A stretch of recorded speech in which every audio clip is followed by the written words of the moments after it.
Solid Waste Authority Board.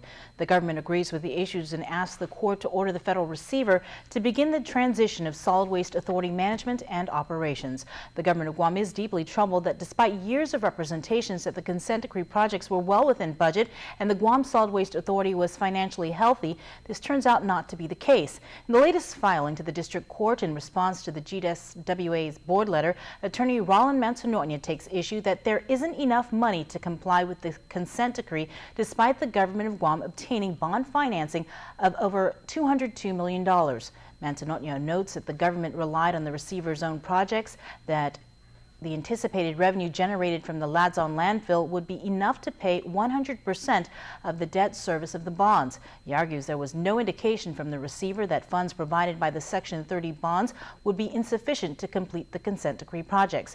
He notes that up until May of last year, the receiver regularly reported that the consent decree projects were over $30 million under budget. But during a May 21st hearing, the receiver disclosed that it expected the total cost of these same projects to be more than $63 million over budget.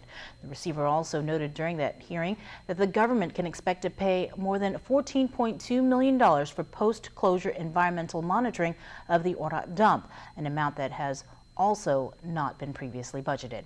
Manzanoña took issue that the receiver still has no plans for dealing with the shortfall, and it is now also clear that the Orat dump will cost tens of millions of dollars more than the receiver's estimates for the project.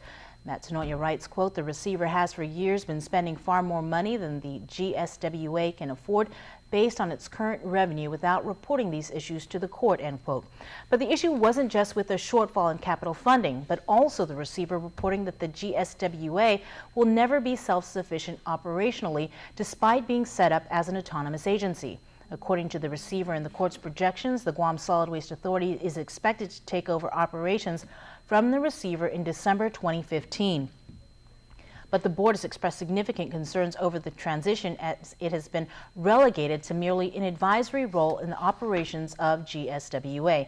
But the government believes there has been a full and transparent accounting of the receiver's management before any transition can occur, and urged the court to approve the board's budget request to hire a chief financial officer and establish a payroll and accounting system that is separate from the Department of Administration. The receiver has said it would be both costly and risky to have separate financial systems. Manzanoña accuses the receiver of trying to hide the true cost of GSWA's operations. The federal government must respond to the board's letter by April 7th, with the board to submit their response to the court by April 14th. The court meanwhile moved next month's status hearing to June 25th, when the receiver will have to give a report describing the progress made toward compliance with the consent decree. The lieutenant governor, speaker, and Guam EPA administrator were all ordered to be in attendance. KUAM meanwhile has learned that this may or may not be the first time concerns have been raised with some of GBB's key people. We are currently researching some of the key managers' histories in other parts of the country and companies they have previously worked at. Well, the governor's office in the meantime has been trying to get information from the Attorney General's office regarding the federal receiver's invoices and expenditures. It was in June 2013 the AG's office stopped remitting those reports to the Department of Administration. But the paper trail they do have in their hands has them dumping on how much you and I are paying GBB. Some of the concerns from Adelup include what they call the multi-million-dollar bend in the road. At issue, the receiver built an access road from Route 4 in Arahan into Dandan so that trash trucks could get to the Ladzon landfill. According to the governor's office, the road was designed around a parcel of what was thought to be private property. But anywhere between $10 to $15 million later, it was determined the road was actually on government property after all.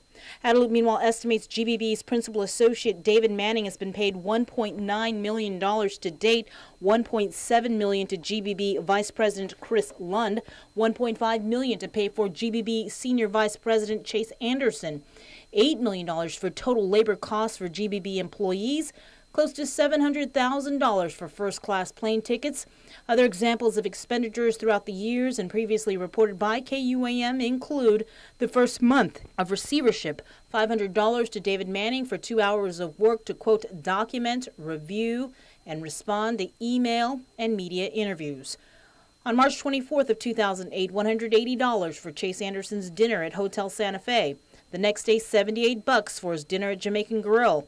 The next day, $146 for a meal at Tumon Bay Lobster and Grill. The next day, $110 for breakfast at the Hyatt.